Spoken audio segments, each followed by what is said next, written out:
تفسیر قرآن پر مبنی پروگرام قول اللہ میر عدیل عارف کی جانب سے۔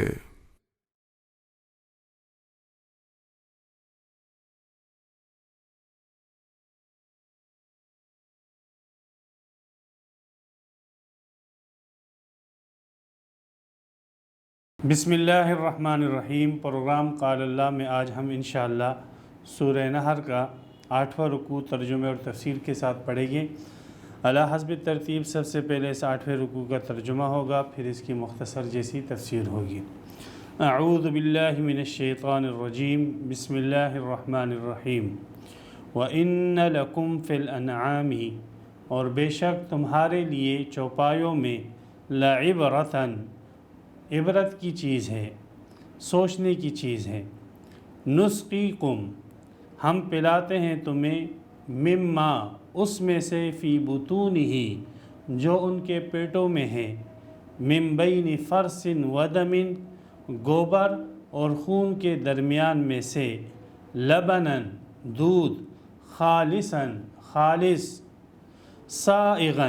خوشگوار، للشاربین، پینے والوں کے لیے، ومن ثمرات النخیل، اور کھجور کے پھلوں میں سے، والاعناب، اور انگوروں میں سے، تتخذون منہ سکرا، تم بناتے ہو اس میں سے بعض سے نشہ، ورزقا حسنا، اور اچھا رزق، ان فی ذالک، بے شک اس میں، لآیۃ، البتہ نشانی ہے، لقوم یعقلون، اس لوگوں کے لیے جو عقل رکھیں۔ وَأَوْحَى رَبُّكَ إِلَى النَّحْلِ، اور تیرے رب نے وحی کی شہد کی مکھی کی طرف، ان اتخذی من الجبال، کہ بنا لے بعض پہاڑوں میں سے، بیوتاً، اپنے گھروں کو، ومن الشجر، اور بعض درختوں میں اپنے گھر بنا، ومما یعرشون،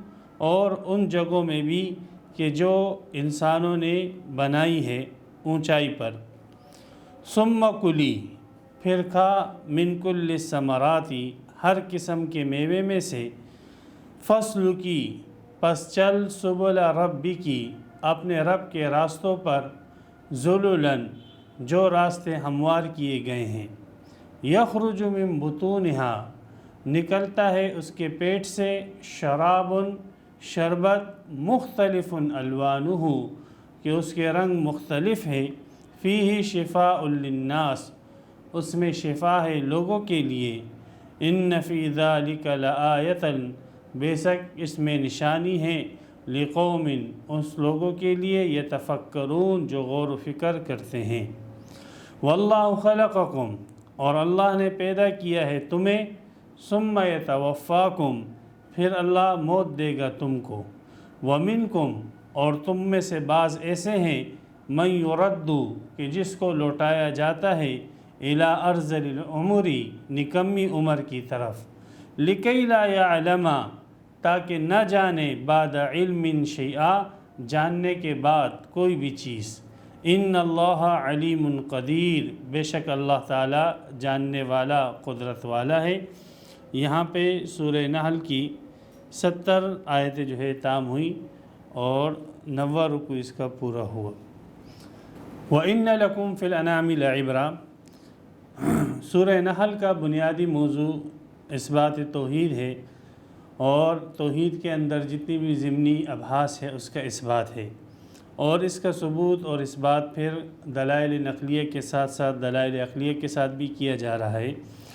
تو ان میں اللہ سبحانہ و تعالیٰ کی نشانیوں میں سے اس آیت کے اندر کچھ نشانیاں بیان کی گئی ہیں۔ من جملہ ان میں سے اللہ سبحانہ و تعالیٰ نے چوپایوں کو پیش کیا۔ انعام چوپایوں کو کہتے ہیں، اور یہاں پر چوپایوں سے مراد وہ چوپائے ہیں جو حلال ہے، جیسے، اور انسان کے پاس جس کو اردو کے اندر مویشی کہتے ہیں، جیسے بکری ہو گئی، دمبا ہو گیا، گائے، بھینس وغیرہ، اونٹنی، اس قسم کے چوپائے اور مویشی جن سے انسان جو ہے دودھ حاصل کرتا ہے۔ تو اللہ سبحانہ و تعالیٰ نے فرمایا، چونکہ عرب کے اندر ایسے تھا کہ ہر گھر کے اندر اس قسم کے مویشی ہوتے تھے، اور کم از کم بکریاں تو ہوتی تھیں متوسط گھروں کے اندر، تو اللہ سبحانہ و تعالیٰ نے ان گھر کے اندر بندھے ہوئے مویشیوں کو اپنی توحید کے اثبات کے طور پر دلیل بنا کر ان کے سامنے پیش کیا۔ کہ اگر تمہیں بیرونی دنیا میں اللہ سبحانہ و تعالیٰ کی نشانیاں دیکھنے میں دقت ہو رہی ہے تو تمہارے گھر کے صحن میں جو جانور بندھا ہوا ہے اس میں اگر غور کرو تو اس میں بھی تمہیں اللہ کی توحید کی نشانیاں مل جائے گی۔ اللہ سبحانہ و تعالیٰ فرماتے ہیں ان لکم فی الانعام لعبرہ، بے شک تمہارے لیے ان جانوروں اور مویشیوں کے اندر عبرت کی چیزیں ہیں۔ عبرت عبور سے ماخوذ ہے، عبور کسی چیز کو پار کرنا، کیونکہ ان جانوروں کے اندر بھی اگر آپ غور و فکر کرو گے تو آپ شرک کے دلدل سے گزر کر اور توحید کے باغ میں پہنچ جاؤ گے۔ اگر آپ ان جانوروں کے اندر غور و فکر کرو گے تو آپ جہالت سے کو عبور کر کے علم کے اندر آ جاؤ گے۔ اس لیے اللہ سبحانہ و تعالیٰ نے ان مویشیوں کے دلائل کو عبرت فرمایا۔ تو ان جانوروں کے اندر اور مویشیوں کے اندر تمہارے لیے عبرت ہے۔ کیسی عبرت ہے؟ اس میں سے ایک چیز اللہ نے بتلائی کہ دیکھو یہ مویشی گھاس کھاتا ہے اور وہ گھاس اس کے معدے کے اندر جاتا ہے، پیٹ کے اندر جاتا ہے، اور پھر اللہ سبحانہ و تعالیٰ کی قدرت وہاں پر کام کرتی ہے اور اس گھاس سے خون بنتا ہے، گوبر بنتا ہے، اور پھر اس خون سے جو ہے اللہ سبحانہ و تعالیٰ جو ہے وہ دودھ کو پیدا فرماتے ہیں، اور اس دودھ کو اس انداز سے پیدا فرماتے ہیں کہ وہ اس کے اندر نہ خون کی کسی کوئی رنگت ہوتی ہے اور نہ اس دودھ کے اندر کسی قسم کی بدبو، گوبر کی کوئی بدبو وغیرہ اس کے اندر ہو۔ تو جیسے خالص دودھ جو ہے اللہ سبحانہ و تعالیٰ جانور کے تھنوں میں پہنچا دیتا ہے، تو اسی طریقے سے تمہاری وہ توحید جو خالص توحید ہو اور جس میں شرک کی بالکل آمیزش اور گندگی نہ ہو، ایسی خالص توحید اگر تم اللہ کے حضور میں لے کر آؤ گے تو پھر تم اللہ کے ہاں کامیاب اور کامران سمجھے جاؤ گے۔ تو اس دودھ کو اللہ سبحانہ و تعالیٰ نے پیش کیا کہ دودھ کیسے اللہ سبحانہ و تعالیٰ خالص تمہارے سامنے پیش کرتا ہے، تم بھی اللہ کے حضور ایسی خالص توحید لے کر آؤ۔ نسقیکم مما فی بطونہ، ہم پلاتے ہیں تمہیں اس میں سے جو ان کے پیٹوں میں ہے، من بین فرث و دم، گوبر اور خون کے درمیان سے اس چیز کو نکالتے ہیں، لبنن، اور اس کا نام دودھ ہے، خالصاً، جو صاف ہے، ستھری ہے، اس کے اندر نہ دودھ کے اندر بالکل نہ خون کی کوئی رنگت ہوتی ہے اور نہ گوبر کی کوئی بو ہوتی ہے، نہ کوئی اور جو چیز ہوتی ہے، بلکہ خالص صاف ستھرا دودھ ہوتا ہے۔ سائغن، سائغ عربی میں کہتے ہیں اس چیز کو جس کو نگلنا آسان ہو اور جو گلے میں نہ پھنسے۔ تو یہ دودھ ایسی چیز ہے کہ جو گلے میں اٹکتا نہیں ہے اور آسانی سے حلق سے نیچے اتر جاتا ہے۔ عام طور پر اس کا ترجمہ خوشگوار کے ساتھ کیا جاتا ہے، لیکن سائغ کا مفہوم عربی زبان کے اندر ہر اس چیز کو کہتے ہیں کہ جو حلق سے آسانی کے ساتھ نیچے اتر جائے۔ للشاربین، پینے والوں کے لیے انتہائی سہولت کے ساتھ وہ لوگ اس کو پی لیتے ہیں اور کسی قسم کی پینے کے اندر ان کو تکلیف نہیں ہوتی ہے۔ تو مما فی بطونہ میں ہو ضمیر لوٹ رہی ہے انعام کی طرف، اور یہ انعام جو ہے عربی زبان کے اندر یہ جمع کے طور پر بھی استعمال ہوتا ہے اور مفرد کے طور پر بھی استعمال ہوتا ہے۔ جب اس میں جمع کا ارادہ کیا جائے تو پھر مؤنث کی ضمیر اس کی طرف لوٹاتے ہیں، اور اگر مفرد کا ارادہ کیا جائے تو مذکر کی ضمیر اس کی طرف لوٹاتے ہیں۔ اس لیے قرآن مجید میں کہیں انعام کی طرف مؤنث کی ضمیر لوٹائی گئی ہے اور کہیں جو ہے مذکر کی ضمیر، دونوں درست ہیں۔ تو یہاں پر اللہ سبحانہ و تعالی نے اپنی توحید کی ایک دلیل بیان کی اور فرمایا کہ ایسی توحید میرے پاس لے کر آؤ جیسے میں تمہیں خالص دودھ پلاتا ہوں۔ دوسری، وَمِن ثمرات النخیل والعناب، اللہ سبحانہ و تعالیٰ تمہیں پلاتے ہیں اور تمہیں عطا فرماتے ہیں کھجور کے پھلوں میں سے اور انگوروں میں سے۔ کھجور کے پھلوں کا رس تم نکالتے ہو، انگور کا رس تم نکالتے ہو، پھر تتخذون منہ سکرا، تم یوں کرتے ہو ان میں سے بعض رسوں سے نشہ آور چیز مشروب بنا لیتے ہو، ورزقا حسنا، اور بعض مشروبات سے تم جو ہے اچھا رزق، بہترین روزی بنا لیتے ہو۔ تو اس میں دو چیزیں انسان جو ہے مشروبات سے بناتے ہیں اور رسوں سے بناتے ہیں، کھجور کے رس اور انگور کے رس سے۔ پہلے نشہ آور چیز بھی بنائی جاتی ہیں اور باقی اچھی چیزیں بھی، اس سے فائدہ مند چیزیں بھی جو ہے وہ بنائی جاتی ہیں۔ نشہ آور چیز کا ذکر جو اس آیت کے اندر آیا ہے، یہ آیت چونکہ مکی ہے اور حرمت شراب وغیرہ اور نشہ آور مشروبات کی مدینہ کے اندر ہوئی تھی، اس لیے مفسرین فرماتے ہیں کہ یہ آیت منسوخ ہے اس آیت کے ساتھ کہ جو مدینہ کے اندر نازل ہوئی اور جس میں مشروب کی جس کے اندر نشہ ہو ان مشروبات کی ممانعت آئی ہے، جیسے وَإِذَا سَمِعُوا کے اندر اس کی تفصیل گزر چکی ہوگی۔ تو بہرحال اس میں یہ ہے کہ نشہ آور چیز بھی بنائی جاتی ہے مشروبات سے، رس سے، اور اچھی رزق بھی بنائی جاتی ہے۔ یہاں پہ تقابل کرایا گیا ہے نشہ آور مشروب کا اور رزق حسن کا۔ اس میں اشارہ اس بات کی طرف کہ نشہ آور مشروب جو تم بناتے ہو یہ کوئی اچھی چیز نہیں ہے، یہ رزق حسن نہیں ہے۔ رزق حسن وہ ہے کہ جو نشہ آور چیز کے علاوہ ہو۔ تو یہاں پر بھی یہ اللہ سبحانہ و تعالیٰ کی نعمت ہے کہ اللہ سبحانہ و تعالیٰ نے پھلوں کے اندر بھی تمہارے لیے رس رکھا، جانوروں کے اندر بھی تمہارے لیے دودھ کا رس رکھا، مشروب رکھا، اور پھلوں کے اندر اور انگور کے اندر بھی تمہارے لیے رس رکھا، اس کے اندر بھی تمہارے لیے ایک مشروب رکھا۔ یہ دو مشروبات ہو گئے۔ ان فی ذالک لآیۃ لقوم یعقلون، بے شک اس میں نشانی ہے ان لوگوں کے لیے جو سمجھتے ہیں اور سمجھ سے کام لیتے ہیں، کہ وہ ان کے اندر غور و فکر کریں کہ کیسے اللہ سبحانہ و تعالیٰ ان گھٹیا چیزوں سے اتنی اعلیٰ چیزوں کو پیدا فرما رہے ہیں۔ تیسرے مشروب کا ذکر، وَأَوْحَىٰ رَبُّكَ إِلَى النَّحْلِ، تیرے رب نے وحی کی شہد کی مکھی کی طرف۔ وحی کا اصطلاحی معنی تو یہ ہے کہ جو پیغمبر علیہ الصلاۃ والسلام کی طرف ہو، کسی بھی پیغمبر کی طرف فرشتہ اللہ سبحانہ و تعالیٰ کے احکامات کو لے کر آئے، اس کو وحی کہتے ہیں۔ لیکن لغوی مفہوم کے اعتبار سے وحی جو ہے وہ زیادہ عام ہے۔ لغت میں وحی کہتے ہیں کہ کسی دوسرے شخص سے ایسی بات کرنا کہ جس کو کوئی تیسرا شخص نہ سمجھ پائے، دو آدمیوں کی ایسی خفیہ اشارہ بازی یا اس قسم کی خفیہ کلام کہ جس کو تیسرا آدمی نہ سمجھ پائے، اس قسم کے کلام کو جو ہے لغت کے اندر وحی کہتے ہیں۔ مفسرین فرماتے ہیں یہاں پر وحی سے مراد الہام ہے کہ اللہ سبحانہ و تعالیٰ نے شہد کی مکھی کی جو طبی ضرورتیں تھیں، تو اس طبی ضرورتوں کا جو پورا کرنے کا نظام اور علم ہے وہ شہد کی مکھی کے اندر اللہ سبحانہ و تعالیٰ نے ڈال دیے۔ یوں تو اللہ سبحانہ و تعالیٰ نے جتنے بھی مخلوق ہیں اور جو بھی ان کے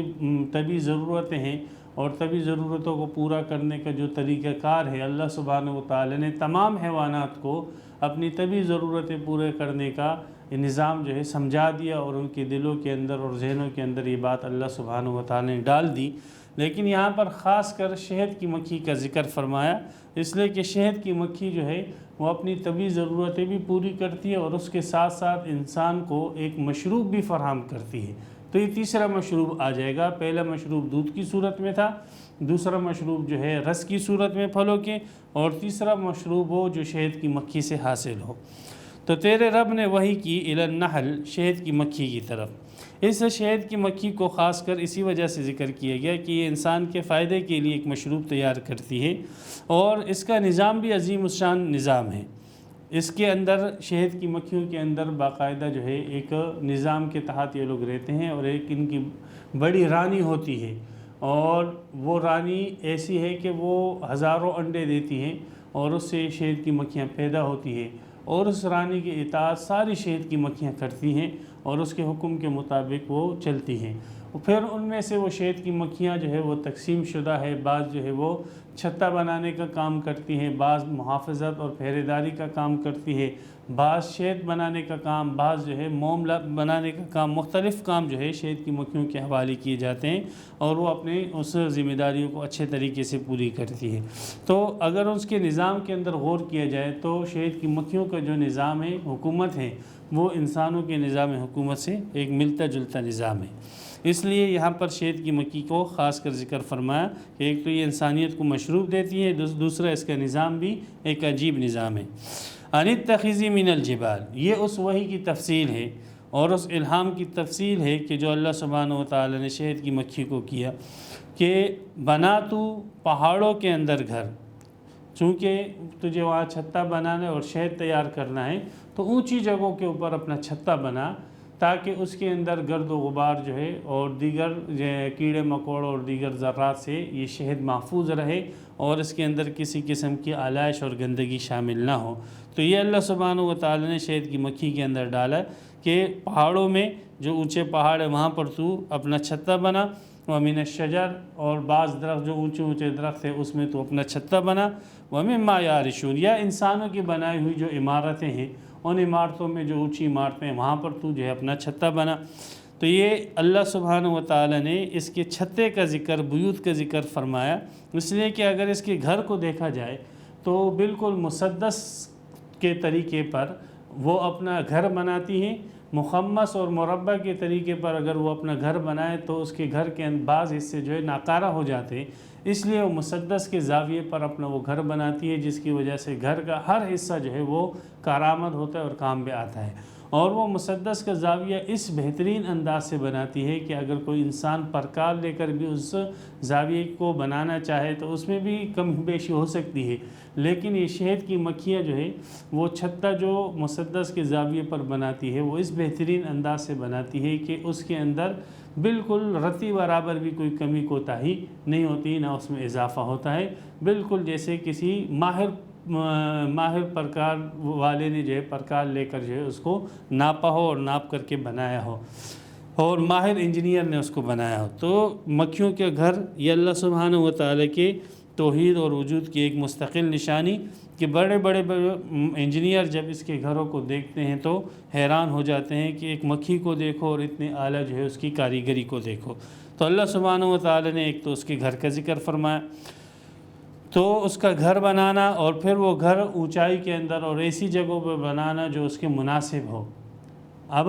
یہ بھی اللہ سبحانہ و تعالی کی طرف سے اس کو یہ الہام ہوا کہ اپنے کام کے مناسب جگہوں پر تم گھر بناؤ۔ اس میں تعلیم ہے انسانوں کو بھی کہ انسان جو کام کرتے ہیں تو ان کو چاہیے کہ اپنے کام کے مناسب جو ہے وہ گھر بنائیں، ایسے نہ ہو کہ گھر جو ہے اس کا مشرق کے اندر ہو اور کام وہ مغرب کے اندر کرے،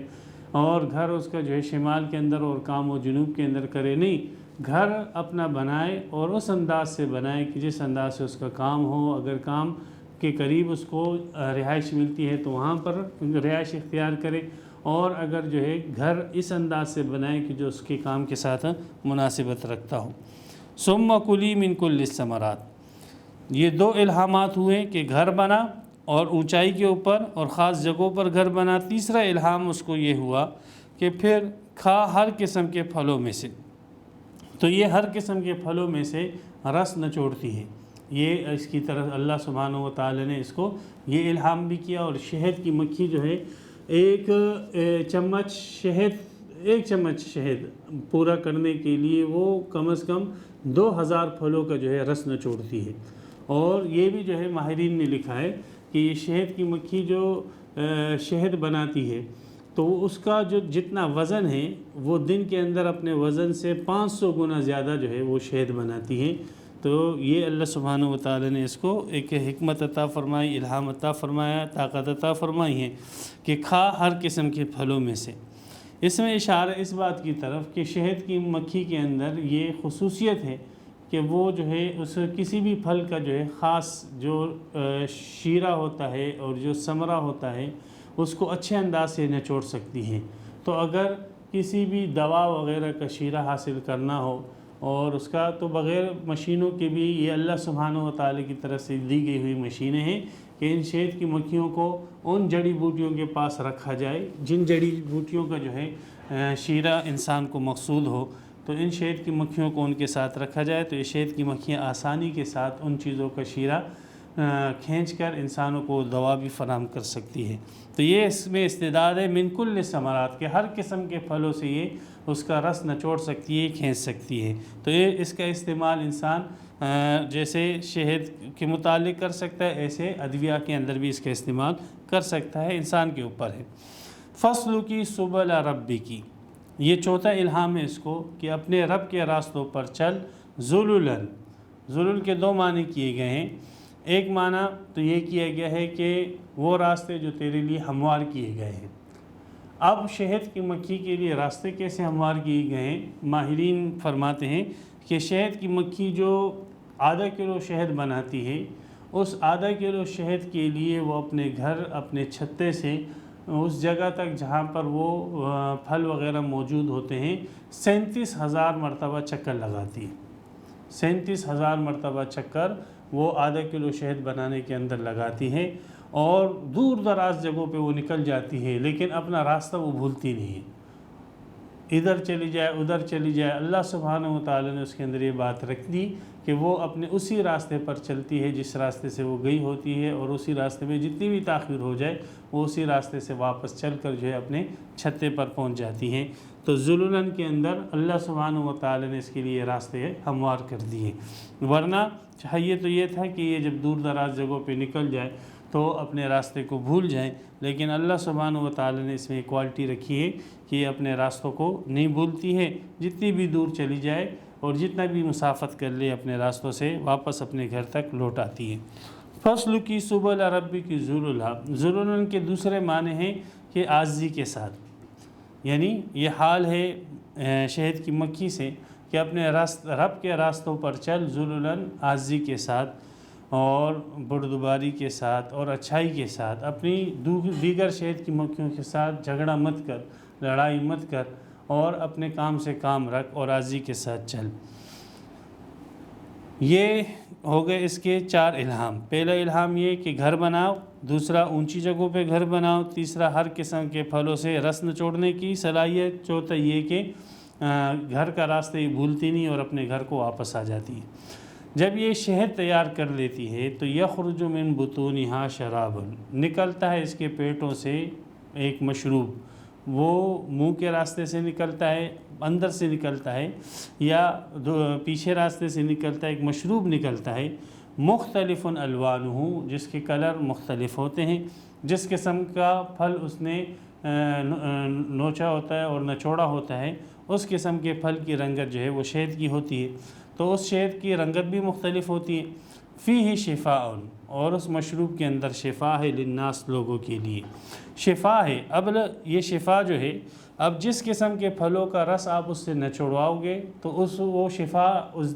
بیماری کے لیے وہ دے سکتی ہے۔ اگر آپ اس سے جو ہے کسی جڑی بوٹی کے لیے رس نچوڑواؤ گے تو لازماً وہ شہد جو ہے اس بیماری کے اندر آپ کو فائدہ دے گا، ورنہ عام طور پر تو لوگ جو ہے یہ شہد لیتے ہیں، یہ عام ہی شہد ہوتا ہے اور لذت کے لیے ہوتا ہے، لیکن اگر اس مشینری کو، اللہ کی اس مشینری کو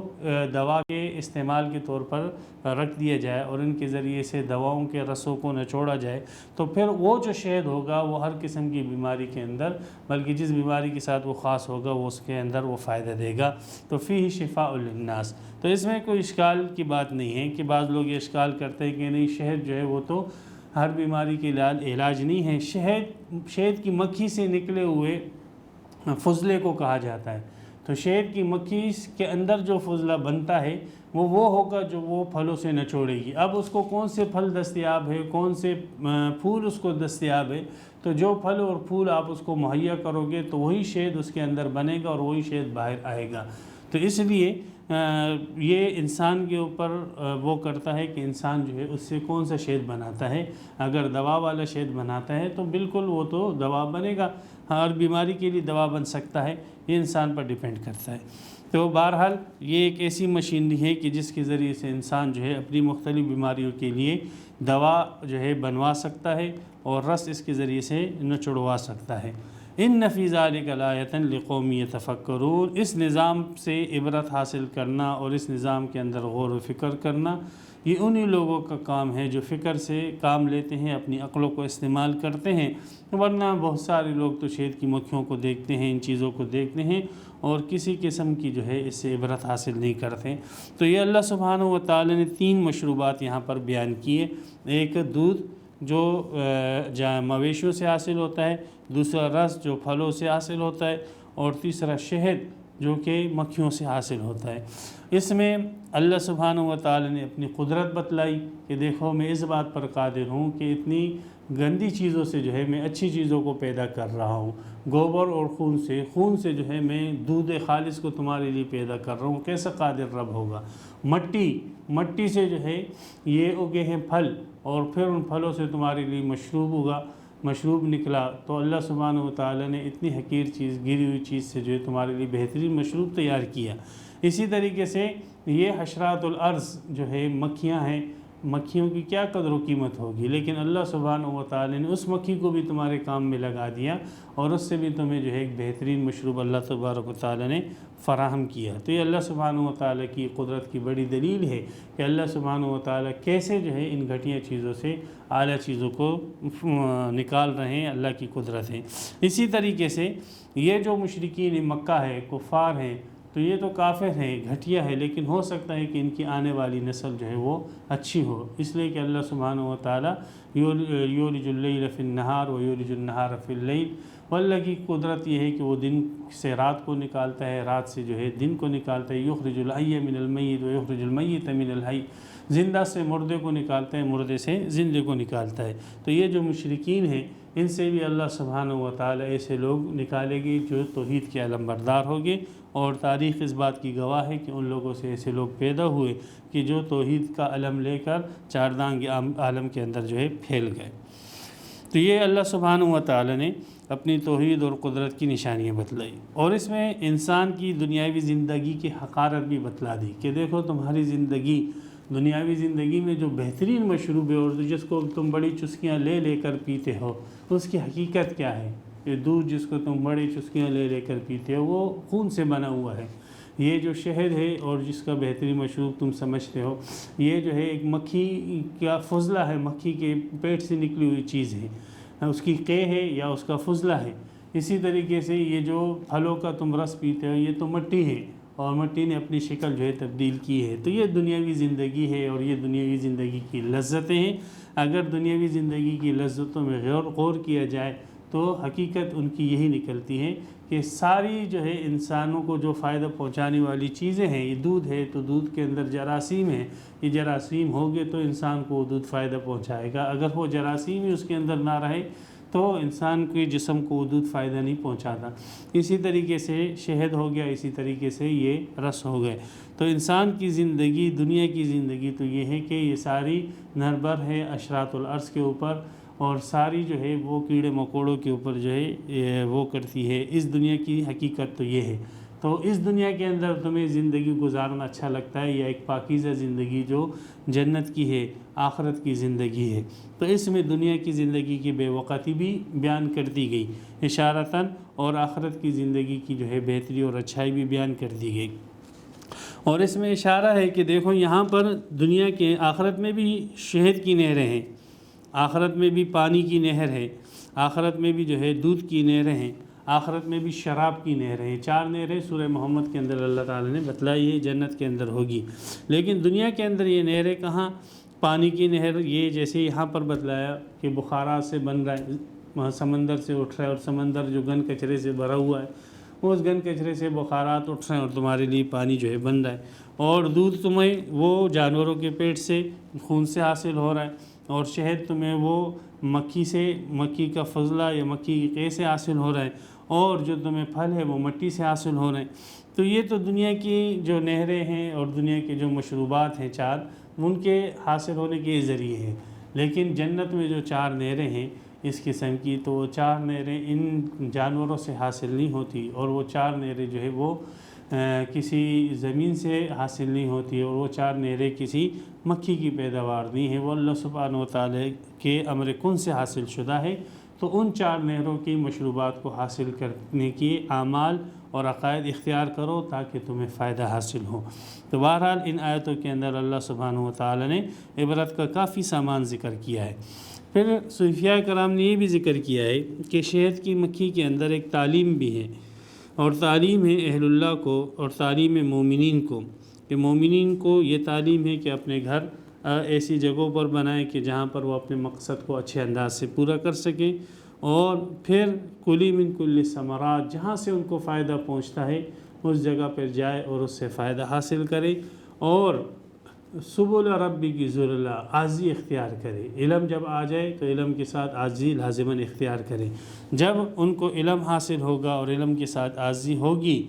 اور ایسی جگہوں پر بیٹھے ہوں گی کہ جہاں سے لوگوں کو فائدہ پہنچے، تو فرمایا کہ یخرج من بطونہا شراب، پھر اللہ سبحانہ و تعالی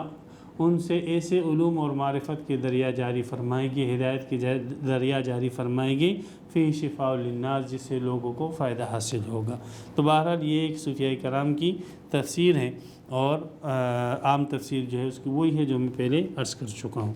تو یہ 3 دلیلیں ذکر ہو گئی، اور 4 مشروبات بیان ہو گئے، پانی ہو گیا، اور دودھ ہو گیا، اور پھلوں کا رس ہو گیا، اور شہد ہو گیا۔ اس کے بعد اللہ سبحانہ و تعالیٰ دنیا کی زندگی کی مزید بے رغبتی بیان فرماتے ہیں کہ دنیا کی زندگی کی حقیقت کیا ہے۔ واللہ خلقکم، دنیا ناپائیدار ہے، آخرت ہمیشہ رہنے والی ہے۔ اللہ نے تمہیں پیدا کیا، تم معدوم تھے، ہیچ تھے، کچھ نہیں تھے، نیس تھے۔ ثم یتوفاکم، پھر اللہ تعالیٰ تمہیں موت دے دے گا، اور دوبارہ جو ہے وجود سے عدم میں چلے جاؤ گے۔ وَمِنْكُم مَّن يُرَدُّ إِلَىٰ أَرْذَلِ الْعُمُرِ، اور بعض ایسے ہوتے ہیں کہ جو نکمی عمر کی طرف پھیر دیے جاتے ہیں، پھر وہ سٹیا جاتے ہیں، ان کا دماغ معاف ہو جاتا ہے، اور وہ بچے بن جاتے ہیں، اور پھر ان کا حافظہ بھی ختم ہو جاتا ہے، اور کوئی چیز ان کو یاد نہیں رہتی۔ لِكَيْ لَا يَعْلَمَ بَعْدَ عِلْمٍ شَيْئًا، بچے بھی ان پر ہنستے ہیں، اور لوگ کہتے ہیں او یہ بڑا جو ہے اپنے آپ کو دانا کہتا تھا، بڑا دانشور کہتا تھا، بڑا ڈاکٹر اور انجینئر کہتا تھا، اب اس کی حالت ایسی ہے کہ لوگ اور بچے اس کے اوپر ہنستے ہیں، اور اس کو کھیل اور تماشا بناتے ہیں۔ تو یہ بھی اللہ سبحانہ و تعالیٰ دکھاتے ہیں کہ اللہ سبحانہ و تعالیٰ